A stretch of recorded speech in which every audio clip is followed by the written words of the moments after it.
Hej och välkommen till Rapodden som i detta avsnitt ska kolla närmare på Notes Q4-rapport för 2023.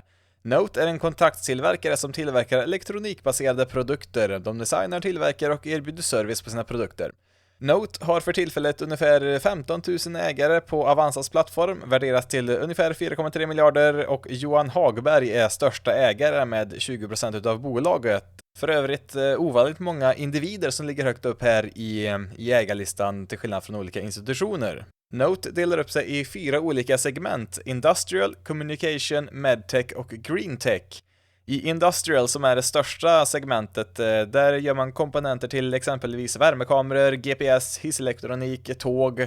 Sen om vi går vidare till segmentet Communication så håller de på med optisk överföring, antenner, smarta hem, nätverk. Waystream är ett exempel på bolag som är kunder till det här segmentet, till deras switchar och routrar som de erbjuder. Segmentet Medtech håller på med röntgensystem, olika system för kardiologi, mammografi och olika övervakningssystem då inom sjukvården. Till sist Greentech, där har vi till exempel klimatkontroll och laddstationer för bilar. Plaid är för övrigt en kund till det här segmentet och till deras smarta belysning som de behöver lite komponenter till. Vidare då till siffrorna för kvartalet, och en del av de här siffrorna hade vi ganska bra koll på eftersom Note var ute och vinstvarna för ett tag sedan för Q4. Men här har vi det då svart på vitt, ja, bokstavligt talat, eftersom att vi har svarta staplar på vit bakgrund där till höger i alla fall. Det är ju siffrorna för hela koncernen, omsättningen, och vi ser att det är en ökning i Q4 23 jämfört med 2022, en ökning med 4% som är ganska blyg kan man ju tycka när det gäller Note som har väckt så mycket här på sistone.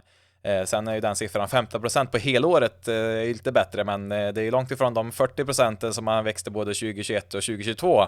Sen kan man väl inte heller förvänta sig att ett bolag ska kunna växa 40% per år i all evighet, men det är en inbromsning i alla fall. Ser vi till vänster här så ser vi uppdelat på de olika segmenten och ser hur mycket större Industrial är jämfört med de andra. Det är ungefär hälften av omsättningen kommer därifrån, lite mer faktiskt i det här senaste kvartalet, och de övriga 3 utgör ungefär, ja, säg 15% vardera ungefär. Kan notera också att Industrial och Greentech är de 2 segmenten som växer jämfört med Q4 2022, medan Communication och Medtech krymper i kvartalet här. Här ser vi rörelseresultat och vinst samt marginalerna, och även om vi då ser en ökad omsättning så ser vi ett ganska stort tapp, eller ja, ett hyfsat tapp i alla fall på marginalerna. Rörelsemarginalen är från 12,4 till 10,9 och vinstmarginalen är från 9,5 till 8,4. Sen så ligger väl i och för sig de siffrorna lite närmare siffrorna på helåret, men det är fortfarande en nedgång jämfört med jämförelsekvartalet. Ser ju då rörelseresultat och vinst sjunka jämfört med Q4 2022, men det ser ju lite bättre ut på helåret kan man ju säga. Vinst per aktie är upp 25% till exempel jämfört med 2022 om vi kollar på helåret. Likt en fotbollsmatch så kan man väl säga att Notes 2023 har varit en berättelse i 2 halvlekar. Det såg ju väldigt bra ut första halvåret när man steg från kring 180 kronor stod väl kursen i när året började, och var väl uppe och vände kring 250 någonstans i somras, och sen har det ju som sagt bromsat ner i Q3 och nu också i Q4, och nu här på rapportdagen så stänger kursen på 148 kronor, vilket i och för sig då inkluderar en uppgång på 10% här på rapportdagen som man fick trots de här lite svagare siffrorna. Men det är väl kanske så att man tyckte att marknaden överreagerade lite grann kring vinstvarningen tidigare, att siffrorna kanske inte var riktigt så illa som man trodde. Ja, jag vet inte riktigt, men de är upp 10% på den här rapporten i alla fall, trots inbromsande siffror här. Den geografiska spridningen är väl inte jättehäftig eftersom det bara finns 2 områden man delar upp omsättningen i, Västeuropa och resten av världen. Det är väl Estland, Bulgarien och Kina som utgör resten av världen. En trio man inte ser tillsammans speciellt ofta, men i Notes rapporter så kan man faktiskt hitta dem där. Västeuropa står ju alltså för 70-75% av omsättningen och resten av världen då 25-30%. Här har vi lite urplock från vd-ordet där bland annat sämre konjunktur nämns, att dels dämpa effekten på tillväxten och att även efterfrågan ser sämre ut här i närtid i alla fall, framförallt för laddare för elbilar och produkter kopplade till marknaden för nybyggnation. VD nämner också att de har drabbats av ovanligt stora förskjutningar av kundorders, och den lägre tillväxttakten har gjort att de har en överkapacitet i flera av fabrikerna som skulle kunna tillverka mer än vad de faktiskt gör i nuläget. Note och andra kontraktstillverkare har ju växt riktigt rejält de senaste åren och har ju ökat sin kapacitet därefter också, vilket nu gör att när det går lite saktare så har man som sagt fabrikskapacitet som inte går att utnyttjas fullt ut för tillfället. På den lite mer positiva sidan så nämner man att tillgången till elektronikkomponenter har blivit betydligt bättre och att man inte behöver binda lika mycket kapital i att lägga massa komponenter i ett lager för att kunna säkerställa produktionen när man inte vet exakt när nästa leverans kommer. Så nu kan man ju mycket smidigare få tag på det man behöver på ett bättre sätt. Sen får vi se hur oroligheterna kring Suezkanalen och Röda havet kan påverka. Man nämnde vdn där i DI-TV att de har inte påverkats än så länge av oroligheterna där nere i Mellanöstern. Men ja, vi får väl se om det fortsätter på den vägen eller inte.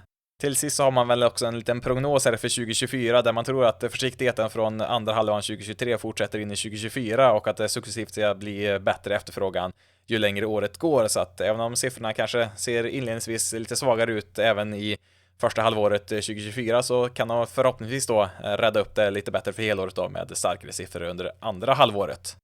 Lite övriga punkter då, och på Pinpoint så, ja, nu visste vi i vilket intervall siffrorna skulle hamna i ungefär på nettoomsättningen och där prickar man ju ganska rätt får vi säga. Sen så var ju rörelseresultatet överraskande lite grann där på den positiva sidan så att man tog väl kanske den där vinstvarningen lite för hårt där, 20% bättre än vad de hade estimerat där på Pinpoint.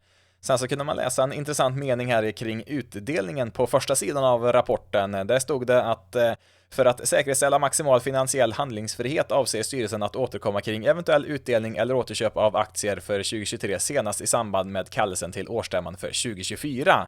Note har inte lämnat utdelning sedan 2018 och på de intervjuer som jag har lyssnat på kring bolaget så låter de inte jättepigga på att börja heller. Får vi se om det är någon förändring som kommer här nu eller om man ska börja med återköp eller om det är pengar som behövs till nya förvärv eller till investeringar i befintlig verksamhet. Vi får se helt enkelt vid årsstämman. Man satte ju också upp ett par nya mål under året som gick, bland annat försäljning om 7,5 miljarder senast 2027 och rörelsemarginal om 10% och därefter ha en successiv förstärkning. När det gäller rörelsemarginalen så hamnar man på ganska precis 10% för helåret 2023 så att där ligger man väl i linje redan nu, men sen får vi se om man kan upp till 7,5 miljarder i omsättning senast 2027. Man ligger ju på 4,2 miljarder på helåret till 2023 och man har guidat för att man ska hamna någonstans kring 4,5 till 4,8 miljarder för 2024. Säger vi att man hamnar i det intervallet som man ger i den prognosen för 2024 så behöver man därefter växa 17% i snitt per år de nästkommande 3 åren, vilket inte ska vara någon omöjlighet i alla fall. Sen får vi se om man gör det organiskt eller via förvärv. Man skriver ju kring de här målen att detta ska främst uppnås genom fortsatt hög organisk tillväxt kompletterat med noga utvalda förvärv. Som sagt, ingen omöjlighet, men det är en ganska bra tillväxtresa man måste fortsätta göra här för att kunna nå upp till de där 7,5 miljarderna. Nu har det kanske varit lite väl mycket negativt här kring Note och senaste rapporten här, men om vi zoomar ut lite grann så ser det ju väldigt fint ut här. Alltså se den här fina trappan upp i vinst per aktie som vi ser där i stapeldiagrammet. Det är någonting man drömmer om när man letar efter bolag att investera i som kan erbjuda aktieägarna en fin vinsttillväxt år till år. Sen så kanske stapeln för 2024 i nuläget kanske inte ska förväntas bli ett lika fint trappsteg uppåt. Vi får se helt enkelt hur mycket marknaden återhämtar sig under senare delen av 2024 om deras egna prognos stämmer eller inte. Sen så får vi återigen komma ihåg att det här är ett bolag som har växt fruktansvärt mycket. Det finns en gräns på hur mycket man kan växa när man kommer upp till en viss storlek.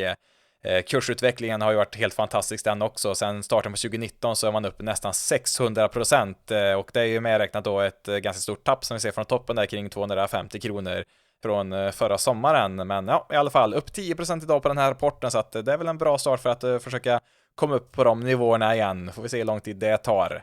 Då vill jag bara passa på att säga att ni jättegärna får kommentera den här rapporten av bolaget antingen på YouTube eller Spotify. Det går faktiskt på båda att göra det. Ni får även gilla den här videon på YouTube för det hjälper kanalen att nå ut till fler personer.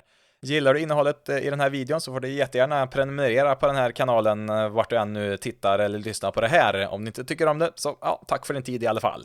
Jag vill också påminna om att detta bara är en kort presentation av ett bolags senaste rapport och ska inte tolkas som någon form av rekommendation av bolagets aktie. Kom också ihåg att all form av investering är förknippad med risk. Återigen, tack för din tid och ni får det så bra där ute så hörs vi i nästa rapport.